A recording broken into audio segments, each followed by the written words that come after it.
Salutare gașcă, eu sunt Laur și bine regăsit la un episod pe acest canal. Astăzi o să joc un joc după cum vedeți numit Kona. Nu știu mai exact despre ce e vorba, dar am văzut că versiunea asta care o am eu a apărut mai recent. Jocul în sine cred că a apărut de mai de mult, dar a apărut în gen versiuni de la beta, alpha, chestii dubioase. Și când a apărut versiunea asta mai nou am zis să le iau să joc și eu. E un fel de survival crafting game, ceva în genul, cred, și mi se pare interesant. Ok, arată chiar bine, să zic așa. That is to say that ever since he returned Nu pot conduce eu. after having served with the armed forces, he had been working as a private investigator in Montreal. Ok, deci suntem un investigator privat și lucrăm în Monte. Regarding a simple Nu știu vandalism ca să citesc bine. nothing to write home about. Cred că e Montreal. It's not worth hiring a private eye either, just so he can drive for hours on rough roads. But that's how it had always been. The client pays, Carl gets it done. Ok, trebuie să conducem acum. Deci suntem aici, They avem had set up to meet at the slujbă. general store, his client's business. Well, actually, the entire village had William Hamilton's name written all over it. Ah. Îmi place mașina, sincer, arată fain. Da, arată fain și mă uitam, am dat la mouse așa 2 secunde și am intrat în copac. Nu te uita în altă parte când conduci. Scrie acolo turn off, dar cum fac asta? Ok. Nu pot să conduc să mă uit în altă parte, că după aia se The întâmplă roads ceva. were bad, muddy, or snowed in. It was customary around these parts to close them off. But it was also customary to ignore those signs entirely and drive there anyway. Ok. Să salva așa un drop frame, ok. Bun. Nu, o piatră aici. Hamilton never mentioned a road blocking barrier. Why was it needed here in the back of beyond? That would, however, be a mystery for another day. Carl had waited long enough for someone to come and raise it. Am o lanternă, nu știu de ce. Am apăsat full din greșeală. There was no point. Trebuie să spargem asta, am văzut o piatră acolo, deci cu piatra aia presupun că ar trebui să o iau și să sparg. Nu știu cum iau, Totuși ar trebui să dați un pic, adică de informații despre controle și chestii. Deschidem uși. Poate piatra e înăuntru și trebuie să o iau, aha. Flyer, ok. Escape, back, tab, Bun. Nu știu cine are piatra. Puteți suna? Hamilton no doubt knew who managed the barrier. Carl wanted to give him a call, but that would have been too easy though, as sure enough the line was acting up. Sunt sigur că trebuie să iau piatra asta, dar nu știu cum să o iau.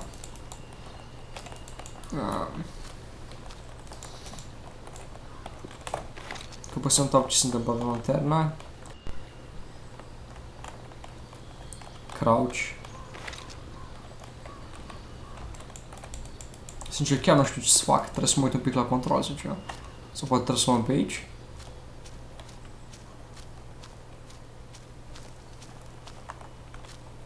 Nu. Poate trebuie să găsim ceva care putem folosi. Adică poate nu trebuie să folosim piatră, poate trebuie să găsim un topor sau ceva.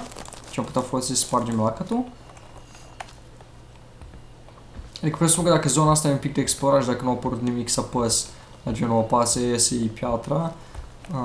Și nu merge, bineînțeles, la genul să apăs, iese o piatra. Ok, încă un... Asta e deschis. Cum îl deschid? Toate. Am găsit niște... Cum se numesc aia? Ar fi niște clești normal, dar în engleză ceva în genul ball cutter sau ceva în genul.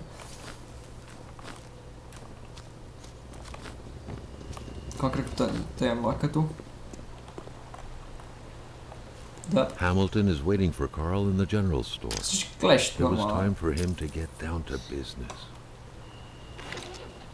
Pentru că degeaba barierele există, pentru că barierele n-au nicio șansă în fața mea. Treci înapoi în mașină.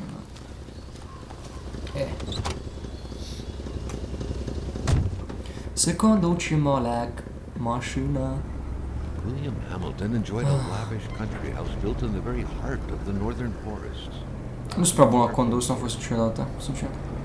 The local populace was divided. Place cum arată jocul și e destul de, adică pare destul de mare așa făcut.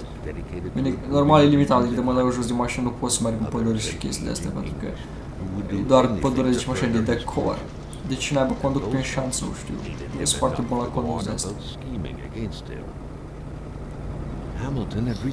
Urăsc să conduc, în orice joc, nu știu, am o problemă, condusul. Cred că singurul joc care am avut problemă să conduc e Mafia 2. Adică am avut o de probleme și acolo, bineînțeles, dar adică mi-a plăcut cumva să conduc, era mai mișto.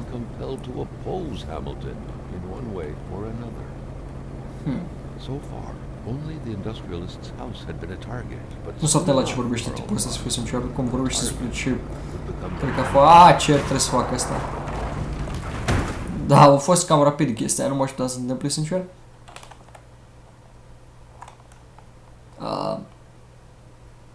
Am murit? Trăgeri din nou? Game over?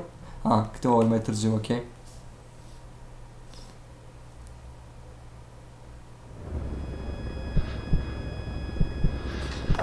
Carl needed to get out of there.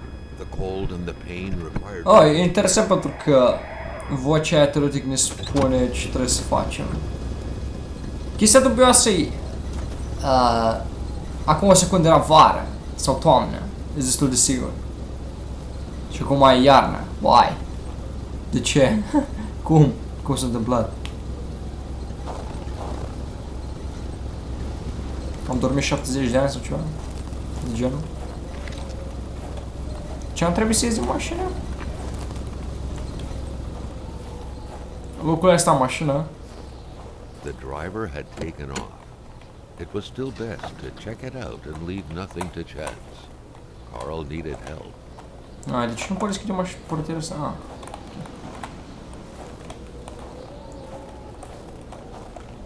It was a small, locked box engraved with the letters W.H. Carl thought about... Îmi place chestia cu povestitorul, dar mă simt un pic.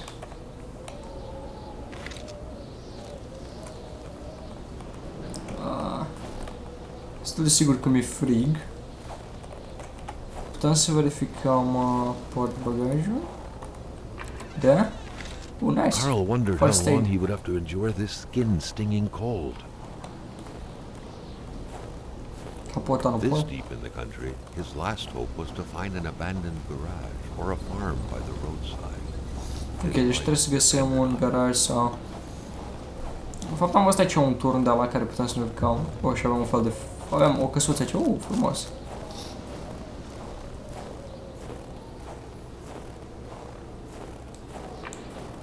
Și uite, pot ataca lupii și chestii, deci trebuie să ai grijă.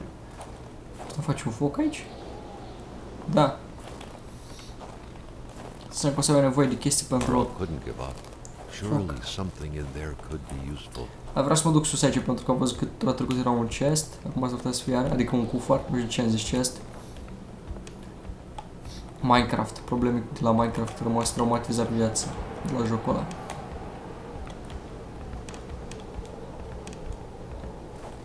Ok, hai să intrăm aici, cum intrăm? De ușa. The cold was burning Carl. He would not hold up much longer. Am luat He un had lemn. to warm himself. Hai să prindem focul, nu? Ce bine! Avem o chestie acolo care ne indică cât de frig în ei și cât trebuie să încălzim. N-am observat, de-abia acum am observat-o. Acolo sus în stânga, dacă vedeți. Cred că ați văzut deja. Suntem full la căldură, bun. Haideți să intrăm aici. Mi se pare interesant jocul, sincer. Chiar îmi place. Cred că puteam să aprindem focul și aici, sau nu? Te rog, închide-te. E frig. Ok. Avem o lampă. Frumos. Even better than he had hoped. Carl Faubert had succeeded once more, and was now on his way to new adventures. De ce aș vrea? E dubios. Puteam să pornim un foc și aici, cum am spus. Deci nu trebuia să pornim neapărat afară. De ce n-aș lua ceva de în cutia aia, sincer? Adică folositor sau sticla aia. Sau cine băi sticla aia, habar n-am, what the fuck e aia. Mai știu ceva folositor pe aici? Nu cred. cred că putem să plecăm. Sezam, deschide-te.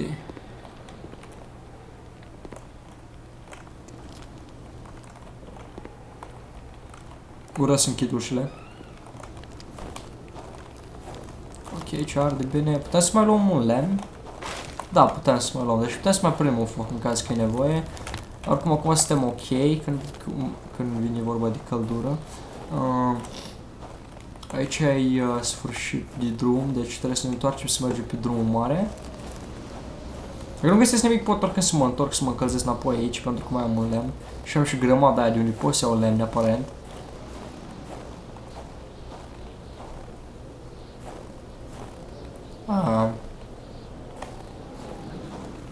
Deci nu pot merge mai departe de aici?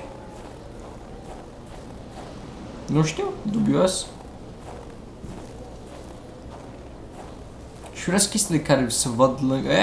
Cred că ar trebui să reprezinte faptul că ochii mei sunt crăpați de la frig sau ceva?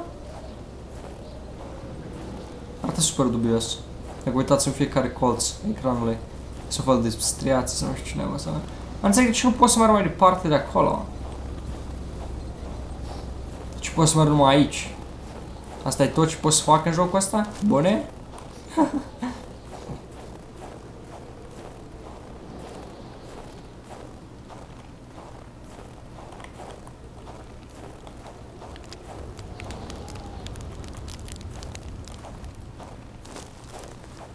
Ok, hai să mergem un pic în turn.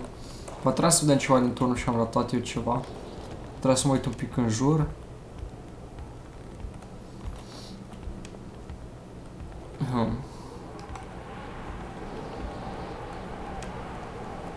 Nu văd decât drumul ăla. Mașina. Acolo e un lac, nu știu ce. Văd o barcă. Că n-am văzut înainte. Care e spartă. În fine, ideea e că nu putem să plecăm de aici, nu? Deci nu putem să mergem în partea aia. Chiar nu știu cine mă trebuie să fac.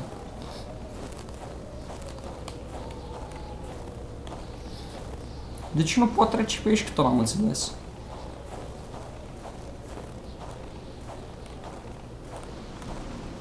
Acum pot? Nu pot. E până aici pot merge, what the fuck, e un fel de barieră care nu mă lasă să trec. Barieră invizibilă. Poate credeți că fac mișto de voi, dar nu fac. Nu pot să trec de aici. Nu?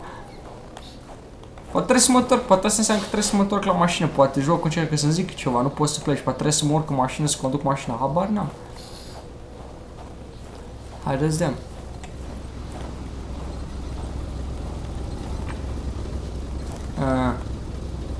Kyle is in a bad shape. He needs to heal his wounds and warm up in his body before going. Ok. Hai să ne întoarcem apoi la foc. Și apoi trebuie să vedem un pic cum să ne vindecăm corpul. Ok. Am pus AT la random și din greșeală mi-a dat seama că a făcut ce trebuie. Avem o cameră, un jurnal, un flashlight și o mapă. Inventory. Fire starter, matches, log, chains, pills. Înseamnă că e la consumabil. Da. First aid. Bun. Acum cred că suntem ok. Că chestia care ne arăta, de fapt, ne arăta că suntem rănit.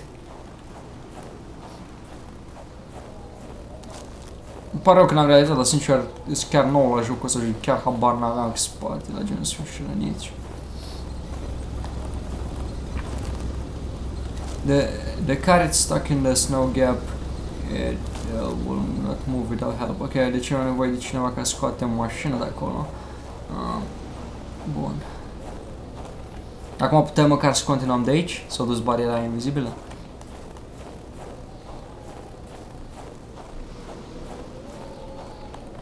Noi tot aici. Why? De ce? Ce cat trebuie să fac acum? Avem obiective sau ceva măcar? Jurnal. Carl, ever diligent in his work. always carried his log on him, in which he scribbled down thoughts and leads alike during the course of his investigations.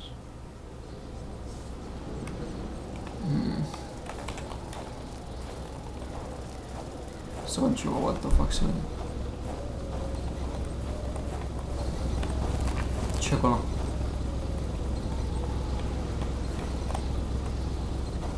Este aceeași chestie, cu mașina e blocată. Înseamnă că am nevoie de ajutor cuiva să scot mașina, dar...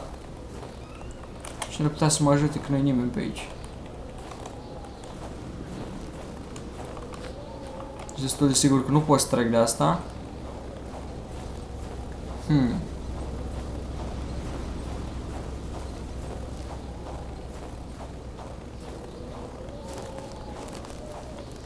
Îmi place că focul arde pentru totdeauna, măcar asta e bun.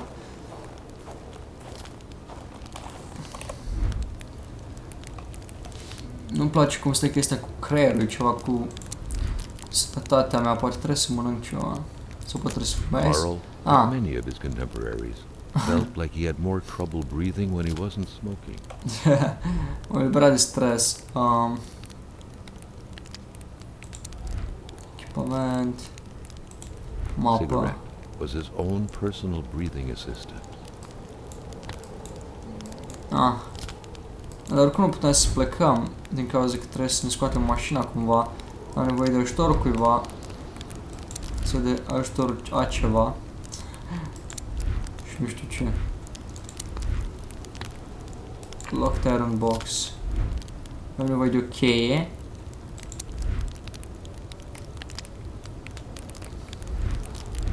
Ok.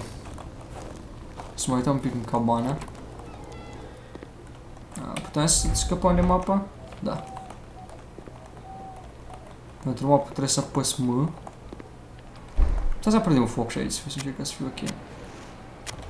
Pentru că oricum văd card pentru totdeauna de aici. Și mai putem lua sincer un lemn de afară.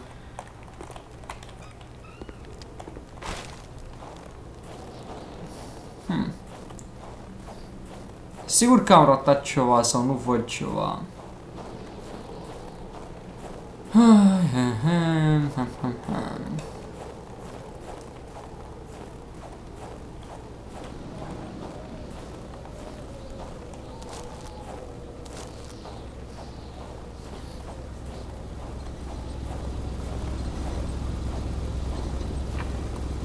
Aceeași chestie.